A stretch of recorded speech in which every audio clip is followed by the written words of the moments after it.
Well, hello, welcome. Wherever you are joining us around the world, welcome to a launch press conference for a quite fantastic show coming up March 16th. What a time to be a boxing fan.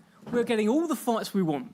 Big fights, big nights. And we've got another one coming up at the Resorts World Arena in Birmingham, the return of the Magnificent Seven. Now, we had a belter of a Magnificent Seven show back last year in November, featuring some of the fighters that you can actually see up here, featuring some big upsets, some big moments. First time was so nice, we had to do it twice. And I've got the man with me who is making it all happen. All these title fights galore, Hall of Fame boxing promoter Frank Warren. Frank, I've got to bring you in here. Look at this table. You're a fan of this Magnificent Seven theme, and we go again. We do, the Magnificent Seven ride again. This is... I think this is a great format. We did it many years ago. We revived it. The last one I thought was the best promotion, British promotion, obviously in 2023. It was just so many different facets of it. Good fights, quality fights. Great for obviously for the people buying tickets and watching it home on pay-per-view. And we got the same thing again here with all our top talent. Some very experienced fighters, some youngsters coming through, and everybody is in a competitive fight. Everyone on the card is in a competitive fight. And it's back in Birmingham as well. Now, Birmingham, if I'm right, was where the first Magnificent Seven show happened. Please, I'm right. Hope so. Yeah, you probably are, mate. Was it? James DeGale, as Gareth James DeGale, James DeGale, all them years ago. I was only a young boy then. But it's quite a few years ago. But as I say, we revived the format. We're going to do it a few times this year as well. This is going to be one of our regular sort of the way we're going to be putting shows on. Big value for money, great fights. Brilliant news for TNT Sports subscribers as well. Frank, I'll bring you back in as we talk about these fights and these fighters. We're going to start with a fantastic fight down at welterweight. Two unbeaten British welterweights here. WBO European Championship on the line and the vacant English welterweight championship on the line. Owen Cooper and Ethan James. Now let's start with Owen Cooper. Owen, you have been the Midlands area champion. And now you can become the English champion, add another belt. Tell us how you're feeling about all of this. Yeah, firstly, thank you to Frank Warren and Queensberry Promotions for giving me the opportunity to fight on the show. And yeah, it is a great opportunity for me. I've always loved the idea of doing the traditional route of doing the Midlands, English and British, and this is just a chance to do that. You were both on the same show last time. Ethan James had a great win against James Moorcroft. You had a win on the card as well. And you said beforehand your intention is to get the winner of that fight. You have got that. What did you think of his performance that night? Yeah, he fought really well. He really impressed me. But I thought Moorcroft was a very easy target to hit. And as people know, I'm not as easy as that. I like to move, but I also like to put pressure on. I like to counter punch on the front foot. And yeah, it was, like I said, it was a good performance, but I'm up for it. I'm really up for it. In that Moorcroft fight, there were moments where he stood and traded, actually, with James Moorcroft. Now, I've seen some of your clips, Owen. I've seen you put people to sleep. I've seen you really hurt people. Can this man, Ethan James, afford to stand and trade with Owen Cooper? No, I don't. In the great respect, no. I don't believe he can. That's my game. Staying on the inside, getting up nice and close, and trading. That's what I do. That's my bread and butter. So, no, I don't think so. Well, let's hear from Ethan James. Let's see what he thinks about this potential of standing and trading with Owen Cooper. Ethan, big fight for you. 2 belts on the line, including your one that you will be defending. Tell us what's on your mind in this fight. Yeah, no, it's a good opportunity for me as well. Obviously, picking up another belt and looking on moving onwards after this. But obviously, I've got to get through Owen first on the night, and I see myself beating him. What do you make of him as a fighter? What gives you so much confidence? Just my own ability. Obviously, I know what his game plan's going to be. It's like everyone else said, it's going to come rushing at me, try to make me miss and just smother me. But look at what I did for 10 rounds in my last fight. So obviously it's just who's going to be better prepared on the night, and I believe I will be. Well, he said there that you can't afford to stand and trade with him. That would be his game. What do you think? I mean, I showed what I could do with someone that knocked his last opponent out. So, and he couldn't land the glove on me really. And even when I was trading with him, I thought I had the better. But obviously, we all know my game plan is not to stand and trade. But if I need to, it's there. I've been sparring the big boys and trading with the big boys. So let's see why I can't do it on fight night. You're a champion now as well. I've seen you've been taking that belt around. I've seen pictures with it. Northampton Town. What's it feel like to have a bit of gold? Yeah, it's good. Obviously, it was a good achievement for me. But obviously, I'm looking onwards and looking upwards, and to bring boxing to Northampton, and I'm one of the fighters doing that. So I just want to carry on.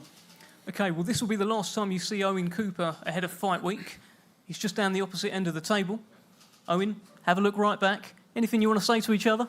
No, just all the best, mate. It's going to be a cracker. No, mate, all the best. The biggest compliment I can give you is the way I'm training. I'm training so hard, mate, honestly, and that's the biggest amount of respect I can give you in the way I'm training. So all the best. You too, man. Appreciate it. Lovely stuff. Frank will bring you in here. Cracker between two unbeaten welterweights. Yeah, between them, 21 fights, undefeated. Both Queensberry fighters, so it's an all Queensberry fight. I'm really looking forward to it, and both of them are by the sounds of it too. So it's going to be a cracker. Let's bring in, thank you, Ethan, thank you, Owen. Let's speak to the man directly in front of me, English heavyweight champion, the unbeaten Sol Dacres. Before we come to Sol will be defending his title on this show. I'll bring you in here, Frank. What's the plan here? We've got no opponent here today. How do we see this playing out? Look, the fight I want to try and make is Sol against David Adelaide. It's a cracking fight. He's suspended at the moment by the board, so I'm hoping they'll have the hearing regarding his disciplinary hearing soon, and if they give him permission to box, then we've got a great fight. I mean, it's a fabulous fight between the two of them. They're both very, very good fighters. Solomon came in very late noticed in Saudi for his last fight, and it was late notice, but he did what he had to do, and he knows he's involved in this heavyweight mix at the moment, and it's a very sexy division to be involved with. As far as if you're a heavyweight, I mean, everything's happening at the moment in the heavyweight scene. You're getting these great fights being put together, and there'll be the next generation of guys coming through, and I'm sure he'll want to be one of them. Well, let's bring in Sol Dacres here, English heavyweight champion, unbeaten in boxing's blue ribbon division, seen by many as such. It must be a good time to be Sol Dacres and excited to be out on another big show. Yeah, like you say, the heavyweight mix at the minute, it's all action, and Frank's got his hands on all the heavyweight players at the minute.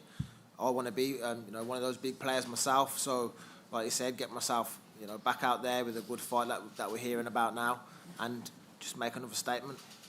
And if it is David Adelaide, which sounds very much like the plan here, break down that fight for me. You just have to see it and see what happens. You've seen what happened in his last fight. Expect more of the same.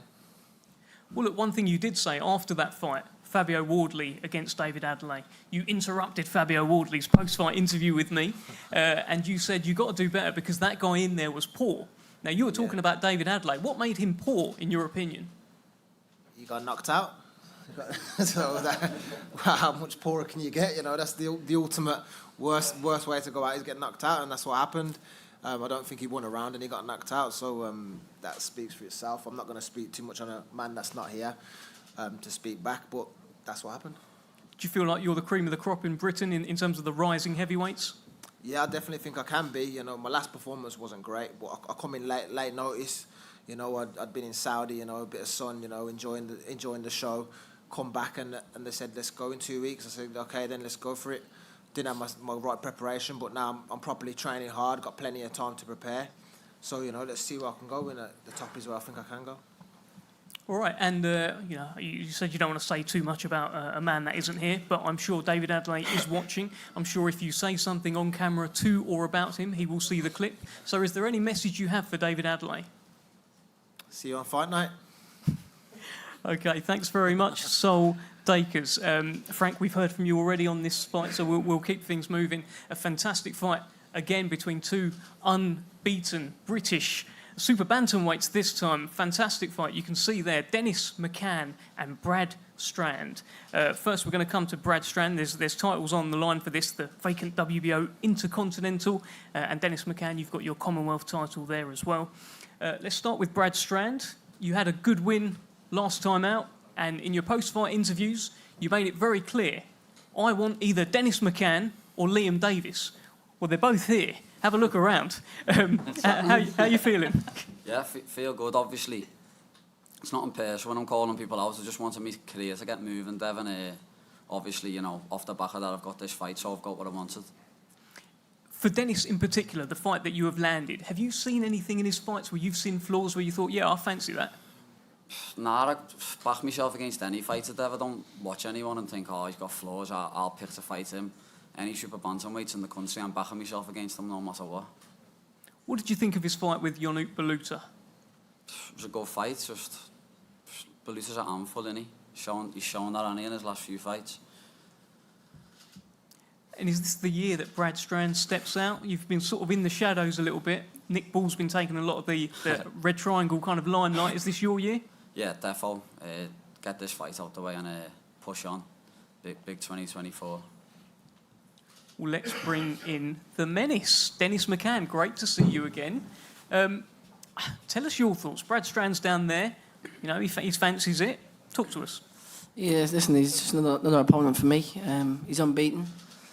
And he called me out. So that's it. We're both here now. We're both fighting men. Surprised he took the fight, to be fair. But that's boxing. It's good. That's good that he took the fight. And this fight isn't going to set me up for the next one. I'm using him as a warm-up, to be honest with you. So use him as a warm-up for me. So yeah, I'm excited. Brad Strand, let's get your reaction just to that opening comment, because Brad Strand's no warm-up fight for anyone. You can think whatever he wants, Dev. Use me as a warm-up all you want. Lad, you'll come unstuck. I won't come unstuck with the size of that head now, and oh my God, he wouldn't be able to miss it.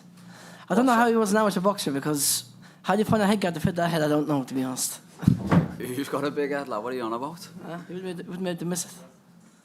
Alright, sweet. Chatting shit. Couldn't miss it. I've been in Liverpool 7 weeks, and more scouts want me to win than him. The what? More scouts want me to win than you. I'll sell more tickets. I'll sell more tickets to scouts than you will. Sweet, you do that. You've been hiding in the all watch you get beat, won't he? leisure centres. He's been fighting in. I don't know where he's been, to be honest with you. I'm fucking here now, lad, aren't I? Yeah. You're only here because I brought you here to give you a baiting. The only reason why you're here is to get yourself a baiting. That's all. It's the what? To get yourself a beating. That's the only reason why you're here. We'll see, lad, won't we? Perfect. Dennis, when he called you out initially, I saw on Instagram, I'm always watching on there, you reposted the Instagram post and you just put lol. What was it that made you laugh about Brad Strand calling you out? Listen, to be honest with you, I wanted the blue to fight next, but I think this fight is going to set me up for it lovely. That's why I've got a good management team behind me and stuff like that, but I really wanted to fight him next. I've had him in my mind for a long, long time now. I've been in camp over Christmas. I've been training very hard. I've been to America, working very hard, and I've changed coaches and management team. I moved straight down to Liverpool, straight down there. I'm living there full time now, taking over Liverpool, Heath City. But yeah, I'm very excited. Unbeaten opponent. No one wants easy fights. We're fighting men, so that's why I want to be in these proper fights. Do you still believe you're the best super bantamweight in the country? You're sat up here, Brad Strand's your opponent. Liam Davies is right behind you as well, who is smirking at me. Number 2. He's number 2. Isn't you, champ? Huh? You're number 2. For now I am. I am. On paper I am, yeah. But this year we'll see when we. This year I'll be number 1 definitely. 1,000,000% it will be. Listen, last time out, to be honest, it was a bit frustrating to get the showcase what I've got in the tank. 70.5-foot ring. You was there. It was about 40 degrees in there. Do you know what I mean? I walked out. I genuinely couldn't breathe. But it is what it is. It's all learning. And Brad Strand's in my way now. I'm not overlooking him. I might be a good talker. I've got to sell something because he can't sell it. But I'm not overlooking him. Of course not. This will be the hardest I've been training. So got to get rid of Brad Strand first. Just quickly, Liam Davies, can I just get your prediction on this fight? Don't care. Don't care. Thank you very much, Liam. Thank you, Dennis McCann, and thank you, Brad Strand. We'll keep things moving. Frank, I'm sure you care. I do. I mean, you know, we're really blessed with super bantamweights. I mean, these are real good quality operators, young men coming through. They're all making their mark. We've got two in Brad and Dennis fighting each other. I think there are about 25 wins between them and one draw. You know, it's a quality fight, and it's an intriguing fight, and and I think it'd be very, very competitive, very competitive. You know, and we're going to come on to Liam at the moment. He's down the end there. I mean, he's going from strength to strength. He's in a real tough fight himself. So this is exciting, very exciting. Good. It's a real good match. Well, let's come on to Liam. Liam, I think you've already warmed up the vocal cords. You don't care about that fight, but I'm sure you care about your fight. IBO world title on the line. You've been the English champ, been British champion, European champion. This is the next step, right? Yeah, it's gets my foot in the door at world level. It's not the cherry on the cake for me personally, but gets me in the right position. I see he's been sparring a new weight. It's a big fight, and I'm looking forward to it. See myself coming in. I've been sparring well, training hard, and swear to God, I just feel unbeatable. So yeah, whoever's in the opposite corner, good luck to him. Well, it is Eric Robles in the opposite corner in his last fight. He beat Lee McGregor. It was a bit of an upset. It happened on these shores. What did you take from that night? Not much, really. I think McGregor's a good fighter. He let him hit him too much, and yeah, I just think it's a totally different fight when you're fighting me. It's as I've shown, I'm the best super bantamweight in the country, no doubt about it. And yeah, I'm looking to become the best super bantamweight in the world. I saw a picture of you with your belt cabinet. Plenty of belts in there, but plenty of space as well. Are we going to fill that up this year? Yeah, 100%. The belts are nice, but it's missing the main ones. What I'm in the sport for, the world titles. I want to be the best in the game, and that's what I set out to do from a young age. So I'm here, still as hungry, still as handsome, and feel like every fight I got better. This one, you'll see the best performance of Liam Davies, for sure. Could we see the most handsome Liam Davies in this fight, then? Well, I've took all my hair off, haven't I? Gone for the madman look, so yeah, we'll see. Well, that's dangerous news for the super bantamweight division. Tell me this, you've always said, if that phone call ever came from Naoya Inoue, you'd always just say yes, right? Yeah, of course. Said before, I've never been knocked out, man. I've always fought sparred big guys, never been, like, badly hurt, and I'd like to test myself just to see if he could do it, do you know what I mean? Or to be the best, you got to be the best, and I think I've shown in my career that's definitely what I'm here to do. Fight the best, be the best, and I ain't come unstuck yet, have I? No, you haven't. And also, you're in a great position where you have got a bit of a target on your back as well. You've got other super bantamweights here. Dennis McCann, who you've already had a bit of an exchange with. Brad Strand, who called you out after his win as well. Do you feel like you're kind of the guy on top with other guys shooting for the king? Yeah, I understand why they're calling for it, because when I was in their position, I was calling for Jason Cunningham and Brad Foster, if you remember correctly. But hopefully the man who wins can keep winning and we can do a big fight. Wish them both the best of luck. That's that.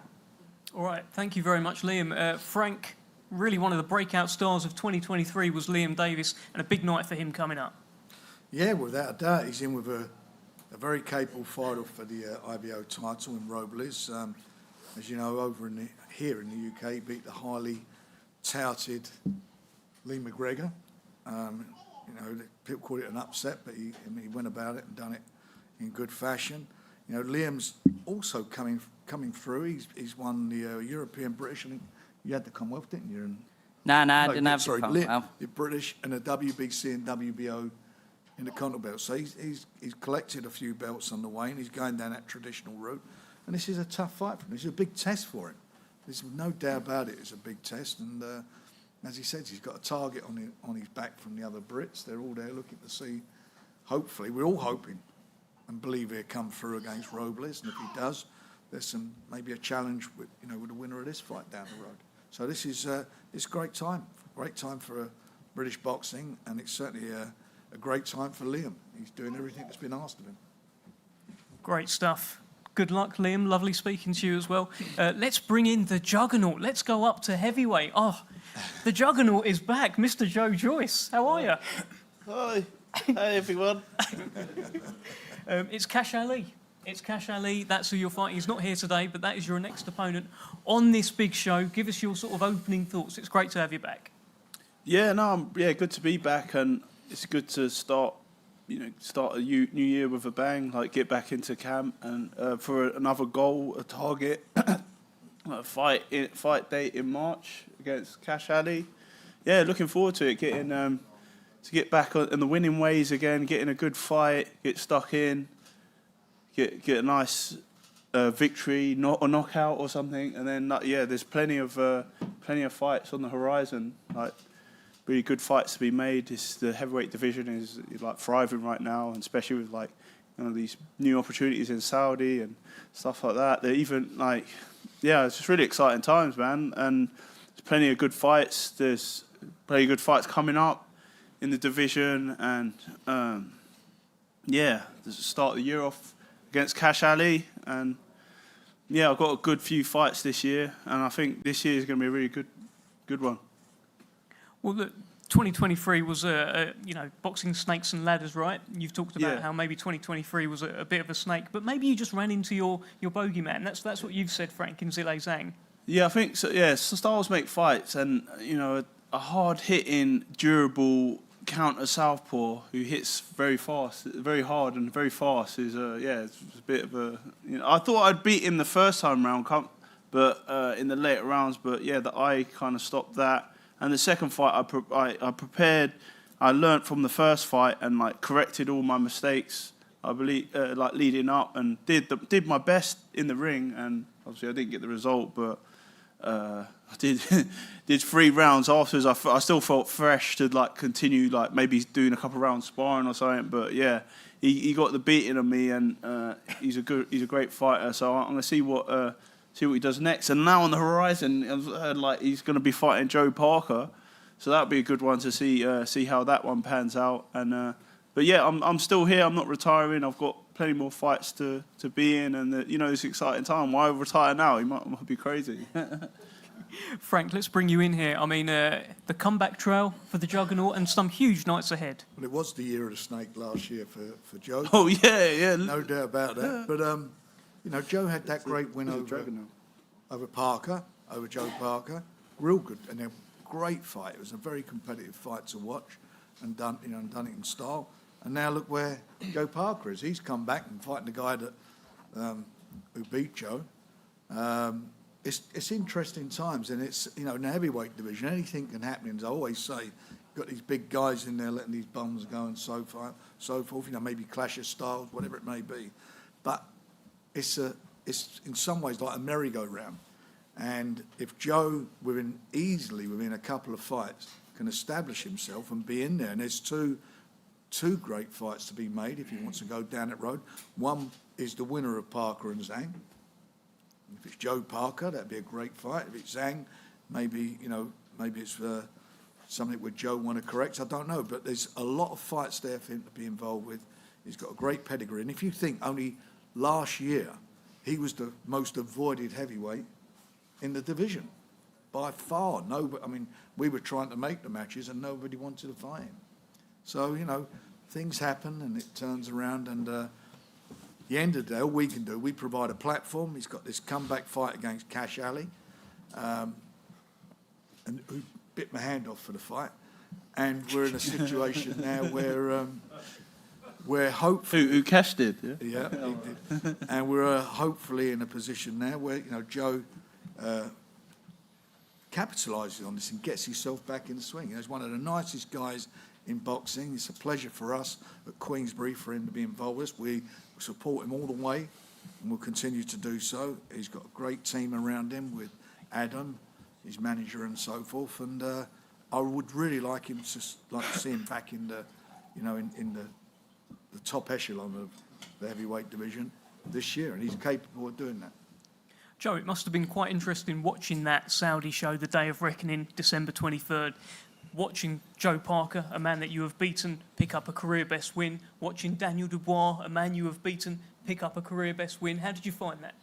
Yeah, it was a great night of boxing. I was ringing around my friends like, oh, who's going out to watch it? But I literally, we just said I'll put it on. I just stayed sitting where I was and watched the whole thing from 4 o'clock. It's like all heavyweight, showdown, like massive event, 2 cruiserweights. I was chuffed, man. I was like happy to tune in and watch. And obviously people were saying like, oh, why wasn't you there? Whatever. I just come off a loss and it is like a bit too close too soon, yeah. But there's plenty of opportunities that like down the line, and it's there to be done. Yeah, it's there to be done. So yeah, I got one. Got to start the ring off with a good, like decent fight. Cash Ali's are unpredictable, a little bit bitey sometimes, but I think it's like a good fighter. Hungry fighter. Yeah, and yeah, get a nice win there, and then everybody's like, oh, who should he fight next? So that's where I want to be. And see, I've had the losses in amateurs, and I've come back and like won medals and stuff. So I'm going to do the same. I'm going to, it's a sport, and not both teams can win every time. So but I'm hungry and ready for the to get back to where I was at and get a heavyweight title. Fantastic. Thank you so much, Joe Joyce. I tell you, we're going to save your fight prediction for Fight Week because I want you to tell Cash Ali directly to his face. He's not here today, so we'll save that. Thank you, Joe. Any final words? Anything you look like you want to say something? Come on. No, not really. But I mean, yeah, I'll say something to Cash Ali when he gets here. Shall I? Tell you, if he's watching, do you want to say anything to him? No, I'll save it. I'll leave it. He was going to ask for 2.99s. 99 flakes. What? No, what were you saying? They're after 2.99s. Are you suggesting I look like an ice cream man? No. Okay. Let's keep things moving. Thank you very much, Joe Joyce. Thank you, Frank. Let's talk about the British middleweight championship on the line. Mr. Nathan Heaney sat to my right. Look at that belt. Look at that there. Taking on Brad Pauls. Fantastic fight. We're going to start off with Brad Pauls. Now, you are the English champion. This is a step up. This is the British title. Did you expect it to be Nathan Heaney who you'd be fighting for a British title when that call came? No, not before the Bentley fight, to be honest. I thought, in all honesty, Bentley was going to get the win. So fair play to Nathan for that. I was in line to defend my English, which would have set me up for a British title shot anyway, so whoever had it at the time. But yeah, I said yeah instantly. You don't get many opportunities like this in boxing, so you can't turn them down. And this is my world title fight. This is everything I've got, all I've dreamed of for this belt, and it's just there. So, yeah.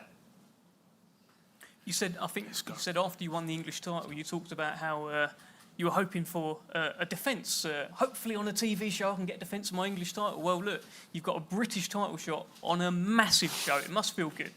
Yeah, like you were saying, snakes and ladders, and boxing's a funny old game. I would had to wait a long time for a British title shot, but Nathan and his team have picked me.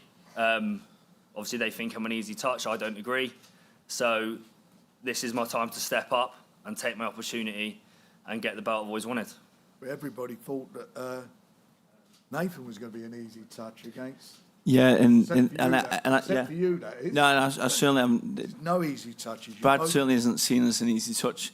Brad's seen as an English champion. Like when you look to the division, you see who's got titles, and obviously I've got the British title, but then obviously the next best title in line to that is the English title, and he is the current English champion. So in my eyes, that's a worthy fight, and it's no easy pick'em fight at all.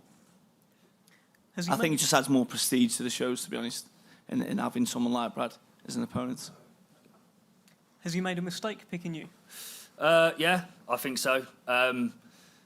It's the biggest fight of my life, something I want more than anything in the world, so it's everything I've got.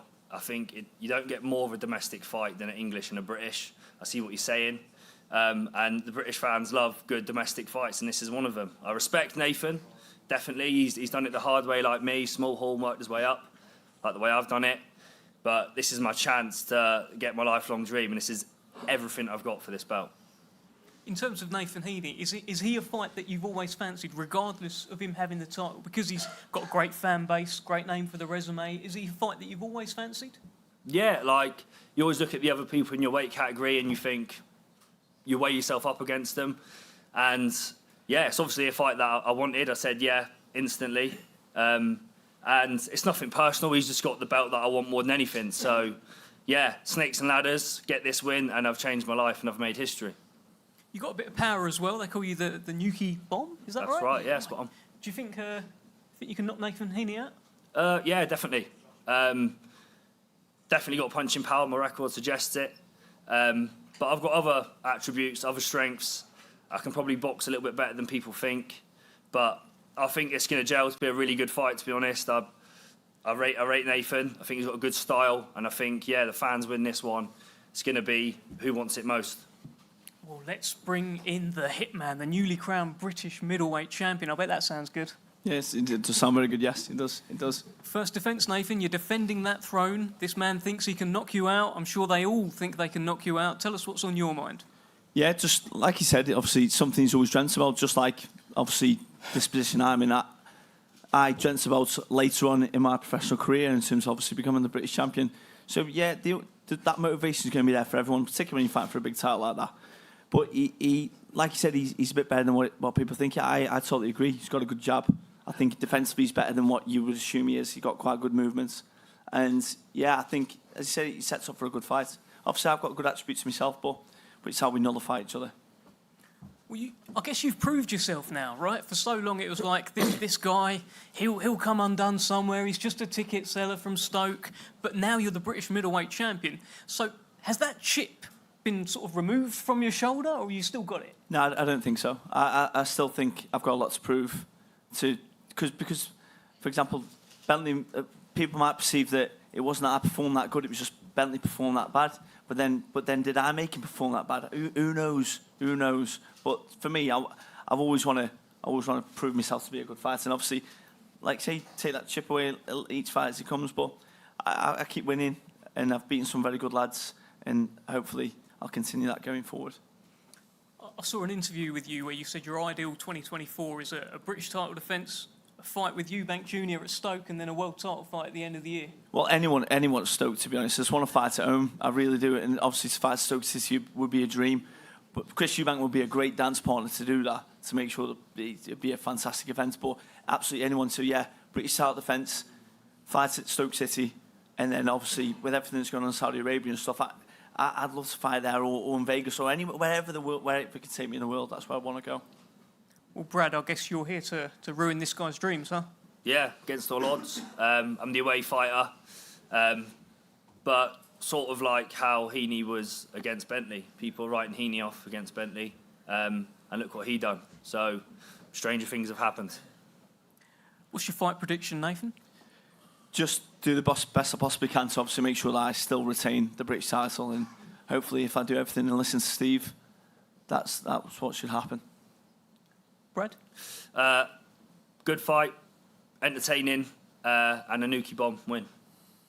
Okay, thank you, gentlemen. Frank, fantastic. Nathan Heaney's first British middleweight title defence, and it's a good one. Yeah, again, they got similar records, 18-0 and 18-1. Nathan, in his last fight, most people thought that he was in with a world-class fighter who gave the world champion, a real tough fight. And most people thought he would be outclassed. But the fact of the matter was he outclassed Denzel. And people say you can have off nights and so forth, but he didn't have an off night at all. And I think he negated a lot what Denzel could have done. It wasn't just about allowing your opponent to do certain things, and he certainly didn't allow Denzel to get into any momentum. He just kept him off balance all the time. He boxed superbly well, and got caught a couple of times on the chin, and showed that he's got he's got good whiskers. He done absolutely brilliantly, and two lovely fellas again, and real nice, nice guys. I think it's going to be a real quality fight. Brad, English champion, puncher, and he's in a similar place. because most people, with the greatest respect, would say that Nathan's the favourite for this fight, and it's up to you to go and prove him wrong. But it is a cracking fight, and as far as Nathan's concerned, who's been with us for a while now and has been brilliant for Queensberry. Tremendous. He's probably the biggest ticket-selling fighter in the country. He's got fabulous support. His dream is to fight at Stoke City, and we'll see what happens after this fight.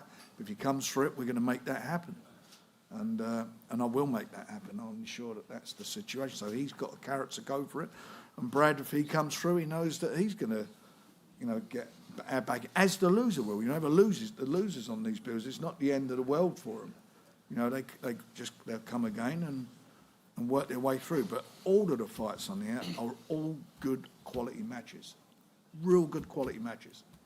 Fantastic stuff, Frank. Thank you so much, everyone at this top table. And you've heard it there about Brad Pauls and Nathan Heaney, two nice guys. They are all nice guys up here, but with mean intentions. March 16th, Birmingham, TNT Sports. Tickets are on sale right now. We're going to do some face-offs down the front. Stick with us on the stream. We're going to do some interviews at the back there. Until then, thank you so much for joining us, and we'll see you very soon. Can this after the fight just come away on this side, please?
We've just had the Magnificent Seven launch press conference, and I am joined by the magnificent Frank Warren. How are we?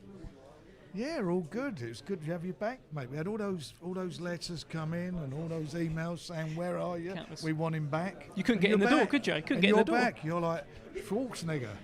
You're back. It's great to be back, Frank. Tell me about this show then. I mean, it's that whet the appetite. I'll tell you what whet the appetite for me. Dennis McCann, Brad Strand, because they had a little go at each other as well. Look, it's very competitive. We've got some Queensberry fighters against Queensberry fighters. We've got other Queensberry fighters fighting guys from around the world and so forth. They're all cracking fights. They're all very competitive. The last show we did last year I thought was an excellent show, probably the best British show without a doubt last year. And I think this one's going to certainly be following in its footsteps. And the fight you just mentioned, these guys, it's a sexy division for us. We've got so many good super bantamweights there, and you've got Liam Davies, obviously, is in a big fight for him, and want to set themselves up to be challenging and earning money in those bigger fights. So, they know what's at stake, and I know I always say it, but the beneficiaries will be the fans, because they're gonna have to, all of them have to be their best on the night. Dennis McCann, he's moved up to Liverpool now. He's changed camps completely. I was speaking to his dad about it. He says that he doesn't have people around him bothering him. Normally, where he's at home, they're all on his case and whatnot. Is this going to be? It feels like a good move for him in terms of quiet. Well, look, for him, he feels that's a good move for him. He's gone there, and the proof will be in the pudding, and we will see on the night. There's lots of things happening behind the scenes, and it can affect somebody's performance and so forth. But you know what? At the end of the day, it's what you do in the rings. On the night, that's all that matters. All that other stuff, it can be an excuse. It can be, a reason why this didn't happen and so forth. But it doesn't mean anything. On the night is what counts. And on the night, Liam Davies can add another very important belt to his collection, which might lead to even bigger fights. Without a doubt, and he's in with a real good competitor who's got a good, very, very good track record, and I think this will be, on paper, is his toughest fight. There's no doubt about that. But he's up for it. He's done everything the way a lot of people say it should be done, including myself. He's got the British, the Commonwealth. He's got a couple of also intercontinental belts. He's ranked in the top 10. He's getting better with every performance, and this is a real tough start to the year for him. But he comes through, and it'll set him up for some good fights this year. What about Nathan Heaney then? He's now the British middleweight king. He's the guy on the throne, and other guys are they're targeting him. Look, he thoroughly deserved it. I mean, it was one of the standout performances last year for somebody who a lot of so-called judges felt that he was overmatched. And when you think Denzel come off of a tremendous challenge for a world title, which he could have won if he'd have started, not let those first 4 rounds just slip away until he changed his approach in the fight. Nathan won it in style. He boxed extremely well. He done his homework and came through it, and showed that he's not just a big ticket seller. He can actually fight. I think a lot of people saying, he's getting better and better in every fight. So this is a tough fight for him. But I think between them, they've won 36 fights and it's 1 loss. So, when you look at his opponent, he's in there in the same position Nathan was when he went in against Denzel. He said as much as well. Exactly right, and that's what it is. So we're going to see how it goes. He's very confident, very, very confident. And I think we're going to get a real cracker of a contest. Well, it's a tough fight, and look, speaking of tough fights, Joe Joyce had a couple of tough fights last year, comeback trail now, and if it all goes right, big nights ahead for him. Well, that's right. I mean, he mentioned earlier you mentioned it may have been snakes and ladders, and it was the year of the snake for him last year. He went from being the most avoided heavyweight, and I mean that, nobody wanted to fight him, to coming off those 2 losses, which were great wins for Zhang, who'd done brilliantly well. So now it's 2024. Has he, how will those defeats affect him? Can he come back? Can he get back to the top echelon of the heavyweight division? We will see. If he does, then there's some brilliant fights there for him to be had. And as for his opponent, He's only lost 2 fights, I think, out of 23, hasn't he? So, Yeah. you know, for him, he'd be fighting a guy he feels is coming off of 2 losses, and obviously he's up for the fight. He bit our hand off, literally, when we offered the fight to him. Tell me the situation regarding Sol Dacres and his fight on this show. Look, we want to make the fight between him and David Adelaide. It's a tremendous, all-British affair. A lot on the line for both the fighters. David has been suspended at the moment by the Boxing Board of Control pending a hearing concerning him pushing the referee and his behaviour. That's got to be dealt with, and I'd like it to be dealt with quickly so we know where he is, whether he's going to be able to fight or not, but that's the fight we would like to make. I think, you know, for what he's done, he's got to pay the price, and whatever that is, that'll be. But this is a great opportunity for him as a comeback fight, and it's a great opportunity also for Sol to show what he's all about. You know, he took his last fight at very short notice, which in some ways is a little unfair to him. But we signed with us. We wanted to give him an opportunity, but it was short notice, and I think there's more to him than that last performance. Away from this show, give me your thoughts on this this Queensberry versus Matchroom dream that His Excellency has. I've seen a lot of graphics go around, people posting them around. What's the update there? Well, we're working on it, and it's a funny thing. This show that's taking place, the Magnificent Seven, some winners out of that could be on the team.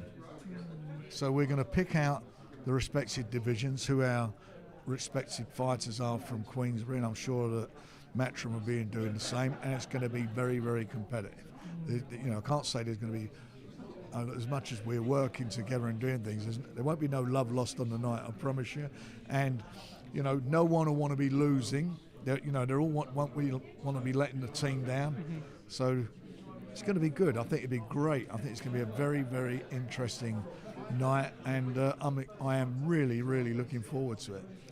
Have you decided on a wager with Eddie yet? It was talked about before. Have we got a number? Yeah, well, I've mentioned a number, and I'm seeing him. I think we've got him doing some meeting or photograph later concerning it. So we'll do it, and we'll work something out. But yeah, there's got to be a wager. Got to make it a bit more tasty, haven't we? Not my wages, it's tasty right? enough as it is, but I think, you know, we want a bit more spice to it, and there want to be a bit of. Was it up one man up the ship? One up the ship on it. So that's what we'll be looking for, and I certainly will be looking for that. And I believe that I believe in our fighters, so it's going to be interesting. Final one, Frank, before I let you go. I know you're a very busy man. Fury versus Usyk. It is creeping up. We are very close to it now. It's coming up, undisputed. We saw Usyk in a nice bath the other day as well. He's made it very clear what he's going to do. What's the feeling from Camp Tyson at the moment? Well, Tyson's training for a very, very important fight. 4 belts on the line. He's keeping his cards to his chest, and that's how it should be. I'm really looking forward to the fight. You know, there's a few people have said about, you know, will Tyson pull out or not? I hope that won't be the case. I don't believe it'll be the case. And it's going to be a great fight. There's no doubt about that. It's going to be a great fight. Okay, can't wait, Frank. We're going to let you go. In fact, we're going to swap your mic over with Big Sol Dacres. So right. Say hello and say goodbye. Well, you say hello, I say goodbye. There you go, Sol. Big Sol. Big Sol Dacres.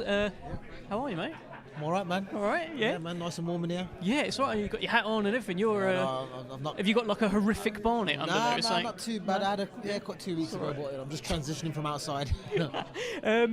David Adelaide, then. That's what it sounds like. That's what's going to happen. It sounds like.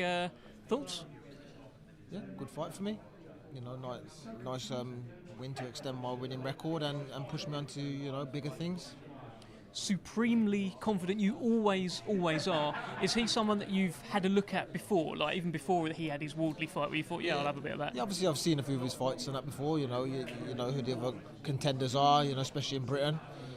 So obviously I've seen him before. No surprise, and that's next for me.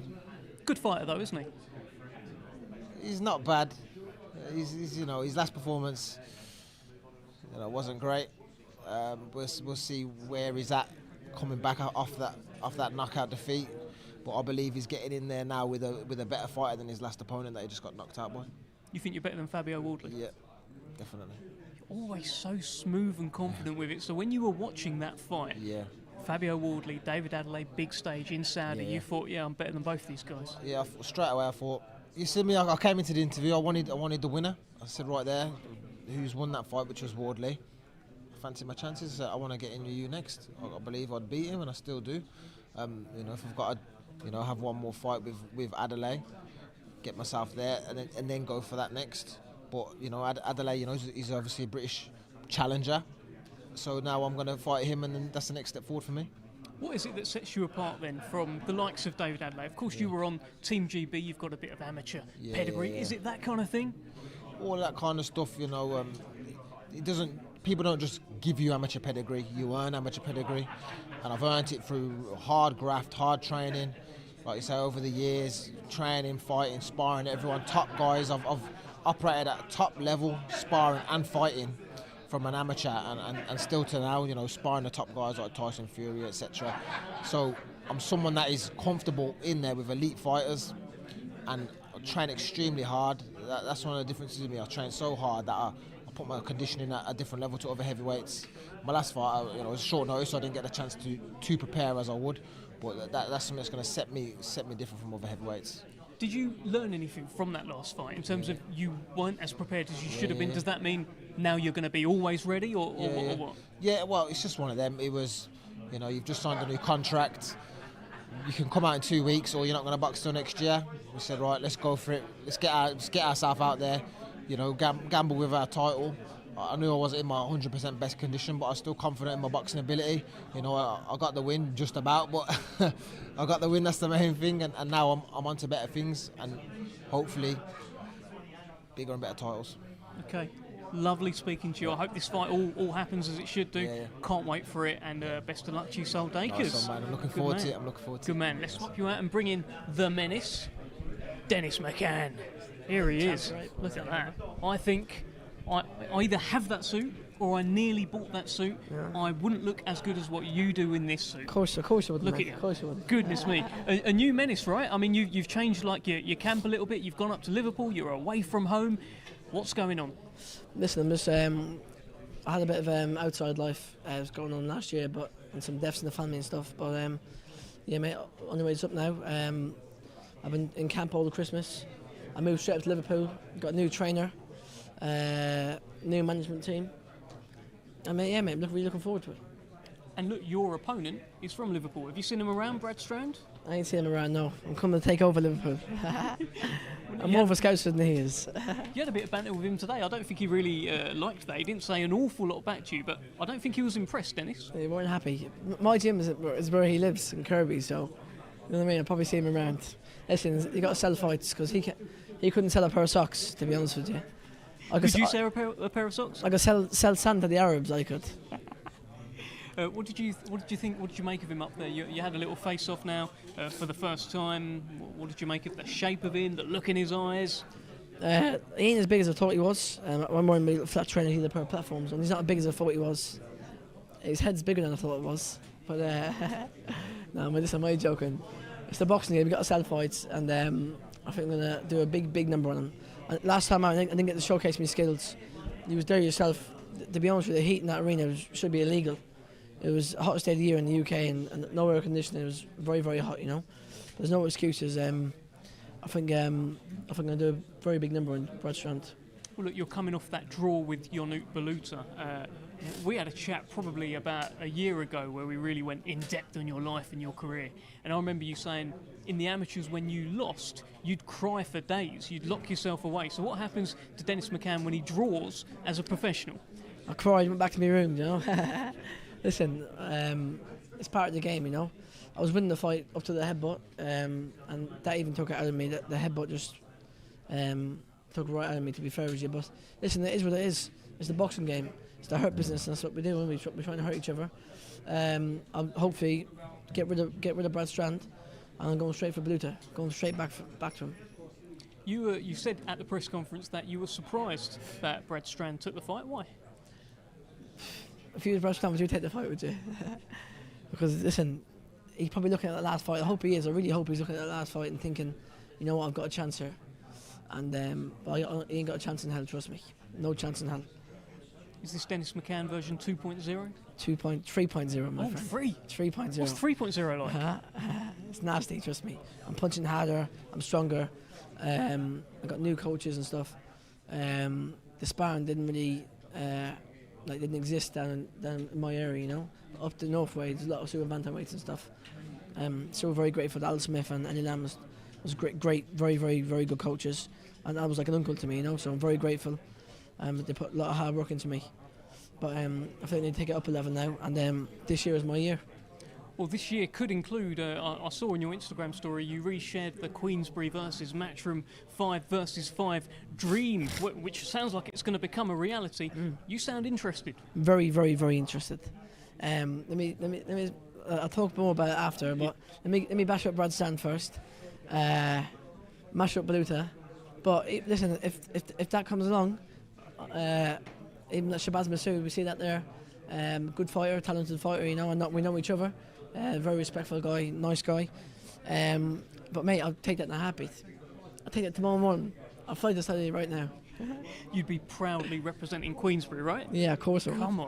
Come on. Look, while I've got you, I just want your thoughts, because people like hearing what you've got to say. You're a very watchable young man. Fury versus Usyk, it's coming up, it's undisputed. How's that going to go? What's the Dennis McCann breakdown? I think Fury never took that last fight serious at all.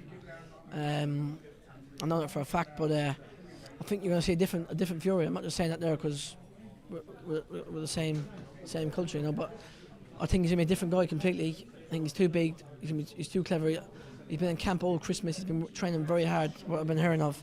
He's been very solid on the socials, but he's been working very, very hard. I know that for a fact. I think he's going to be too big and too strong.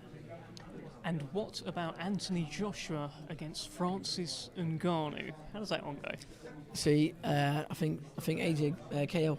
I think AJ KO. I think he's going to walk him onto a big shot. Could be early. Could be mid rounds. I think. But I think KO AJ. Ngannou's a big, strong guy, though. We've seen him get kicked in the head. We've seen him take elbows. Obviously, he took some shots from Fury. But you think AJ can be the man to get him out? I think AJ can be the one to knock him out. Yeah, I do. Styles make fights, as I said already, but Fury wasn't prepared for that fight, you know. And it doesn't matter if you're in against a big, strong man and you're not prepared, anyone can walk you down. You know what I mean? If you're not fit, you know. Good stuff, Dennis. Final one. All the people watching at home, they want to know why they should be tuning in to the next fight of Dennis McCann. Why don't you tell them something? Talking to the most exciting super bantamweight here, and the best super bantamweight. Tune in March 16th. You're going to see the menace. Definitely a KO incoming, 100%. Good man. Dennis the Menace McCann, thank you so much. We're going to swap you out for the Hitman Nathan Heaney. Great to see you. Great suit. It's good looking lad. Look at him, looking you sharp. Talking about me or both? You're a good looking lad, Deb, thank to you be very fair, much, mate. Nathan. As are you, loving the new jacket, which you got specifically for this press conference, I understand. Well, I just like a nice jacket at the press conference. If you look back at my press conferences, I think I've had some nice jackets. So yeah, some from Terraces and Stoke if you want to get one.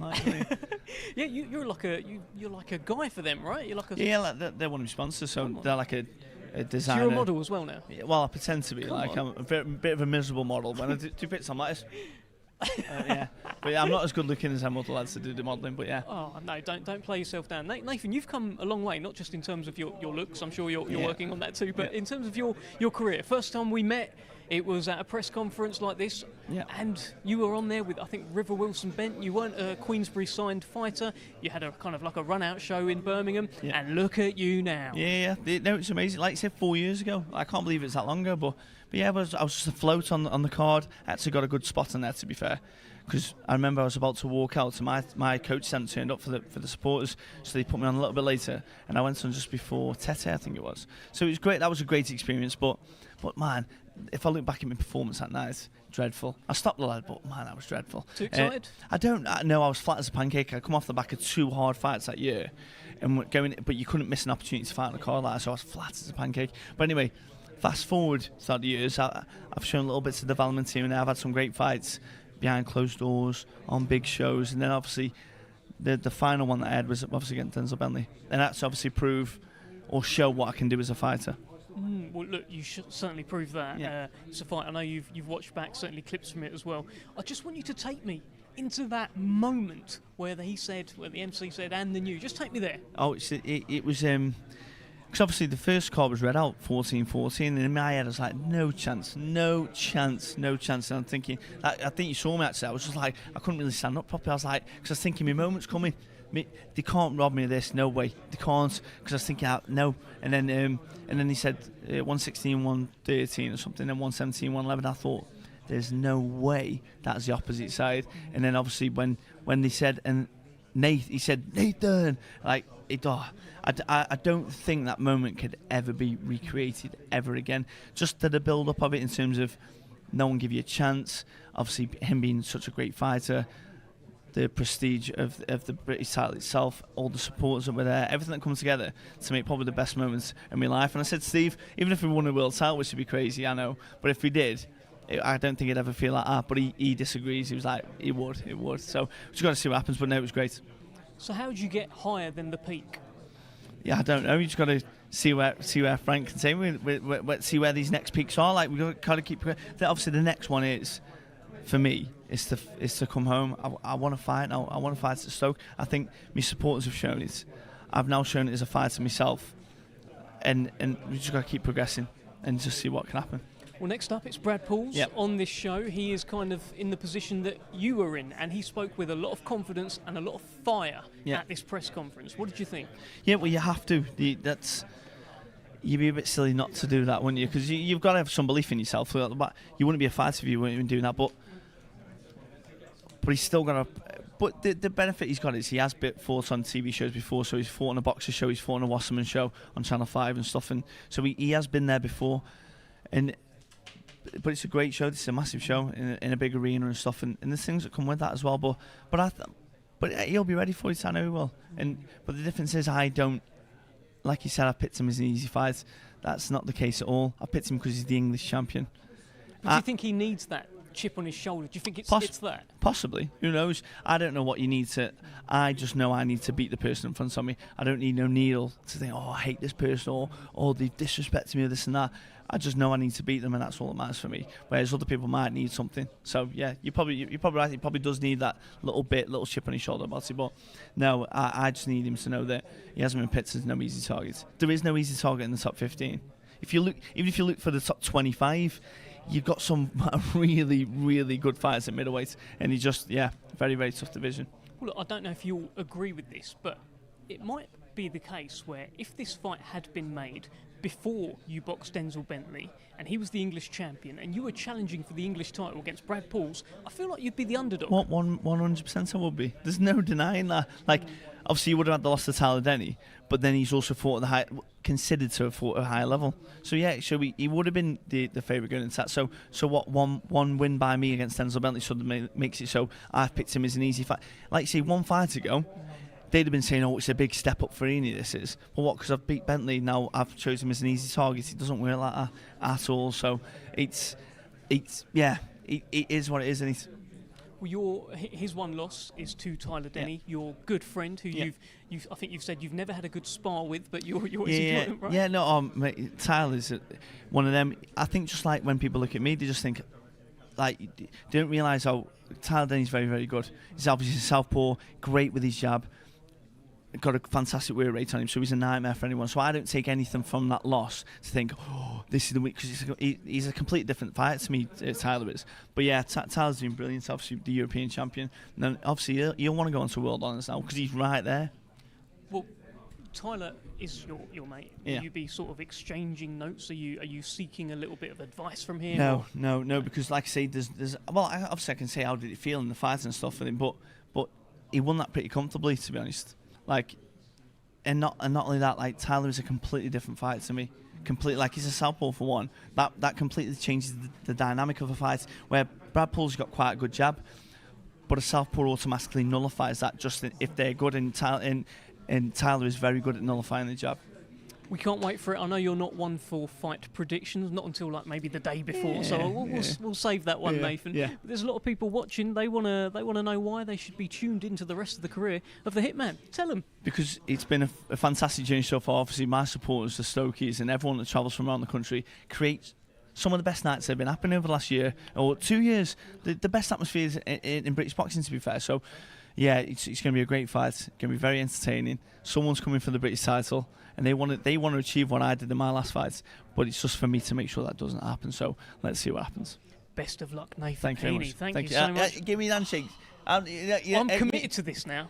Listen, mate. He shakes. He won't shake Joshua's hand. You can shake. I've got PTSD. Thank you, Nathan Heaney. Thank you, my friend. Let's swap out Nathan Heaney for Ethan James Jammy. How are you? I'm good, mate. Good opportunity. Yeah, it's not bad, is it? I mean, Owen Cooper, he's pretty good though, right? He's unbeaten. He's got a bit of power. Yeah, he's obviously undefeated. Good fighter, and obviously we get to see what he's actually really capable of. So this is his opportunity, and I'm not overlooking him. I've done that before with fighters, and I've had to go through hard times. But yeah, fully focused on March 16th now. Is it a step up for you, do you think? Yeah, I think every fight in front of me is the next thing. So every fight is the next step. Big step up. He's undefeated, and obviously he's young and hungry, just like I am. So he's coming to take my belt and pick up the English. But I see myself winning March 16th. And hopefully make an easy night of it like I did last time. You're a slick boxer, right? I think you showed that. I think that was a career best performance last time against James Moorcroft. Some of the stuff you were doing in there was bang on. Is this just a case of you're too good for him on a boxing level? I just feel like people don't give me enough credit for my ability. I'm really adaptable in the ring. Like I can mix it up when I need to. And even when I had to trade with Moorcroft last fight, I feel like I was picking the shots more, I was catching him more, and that was where he was good. But I was doing it when I needed to and when I wanted to. So I think people just underestimate that. But I just believe in my abilities on the night with anyone. If Ethan James shows up, Ethan James beats anyone on his day. Have you sparred Owen Cooper? Don't think we've actually sparred. We have been away on England camps and trained, boxed on the same shows. I don't think we've actually ever sparred each other, which is a shock.